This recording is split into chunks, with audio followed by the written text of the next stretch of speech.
Hey guys, just wanted to show a future breeding project. That's my spider girl and my pastel yellow belly, which looks like total ass because he's in shed. But we'll combo those guys together and you'll get a bumble belly, which is pretty much what a bumblebee should look like. Super bright yellow, nice black contrast, and very clean, and it holds on to the yellow. If you haven't seen what adult bumblebees look like just by themselves, they kind of look like crap. They really fade out, and I don't know, just in my opinion, they don't look that great. But when you throw in yellow belly with just about any combination, it looks better.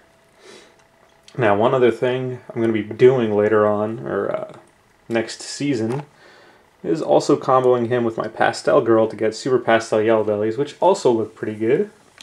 Very bright and a lot of blushing. Except that she's being rather difficult and doesn't like to stay still.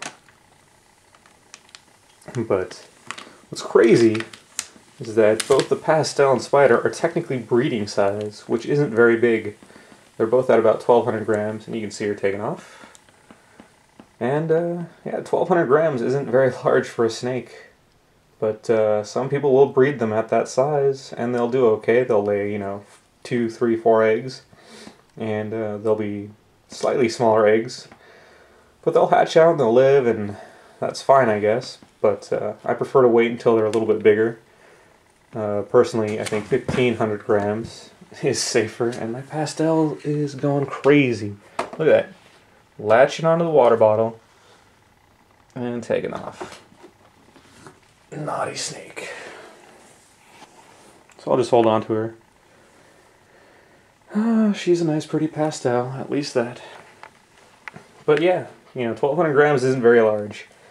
And a lot of people, they think 2,000 is big, or anything over 2,000 grams, but really when you think about it, it's not. If you don't breed snakes and they don't lose those calories and females don't take all that time, laying eggs and stuff, it's not that difficult to get them up to 2,000 or over 2,000 grams and have, 6 to 8 eggs in a clutch or even 10 eggs in a clutch. It's not that out of the question. You just got to be patient and wait an extra season, and they will produce for you. They'll get bigger.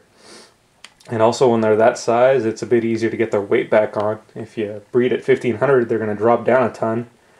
And they'll get back up to 1,500, but then you got to figure that the next season's going to come up pretty quick. And if you keep breeding them every year, they're just not going to really pass that size, and they'll always stay a little bit smaller. So I'll wait. I wait till they're closer to 2,000, 1,600, somewhere around that range. And a good rule of thumb is for females to be on their third winter. Some folks say for females 18 months and 1,200 grams. And for males 500 grams and 9 months is when it's possible for them to breed. But, there's dangers in breeding small snakes. Even with the males like to go off food.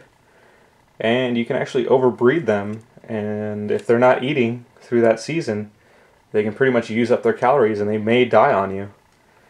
So just things to look out for and things to take into consideration. So yeah, future breeding project.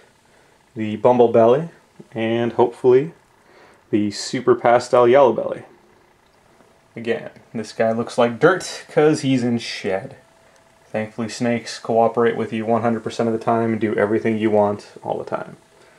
Alrighty guys. Hey little spider.